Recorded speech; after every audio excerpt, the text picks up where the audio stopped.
Hey everyone, today I'm going to teach you how to send emails on the Outlook app. Without any further ado, let's get started. First, open your Microsoft Outlook app by tapping on it. Once your email has loaded and you can see your inbox, navigate to the bottom right part of your mobile screen. You'll notice a compose icon there, which looks like a pencil or a new message symbol. Go ahead and tap on it to open your composition window. This is where you'll create and send your email. Within this window, you'll be provided with several fields to fill out. At the top, you'll see the To field. This is where you'll add the email address of your recipient or recipients. Simply tap on this field and type in the email address of the person you want to send your message to. If you're sending to multiple people, you can add additional email addresses here as well. Next, move down to the subject line field. This is where you'll enter a brief description of what your email is about. A clear subject line helps your recipient understand the purpose of your message at a glance, making it more likely they'll open and respond to it promptly.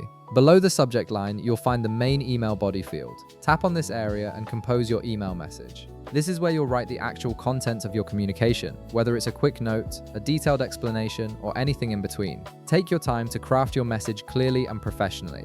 Once all the fields are filled out and you're satisfied with your email, tap on the Send button located at the bottom right part of your composition window. This will immediately send your email to the recipient, and you'll see it move to your Sent Items folder for future reference. And that's it. You've successfully sent an email using the Outlook app, making it easy to stay connected on the go. If this video helped you out, be sure to leave a like, subscribe, and I'll see you in the next one.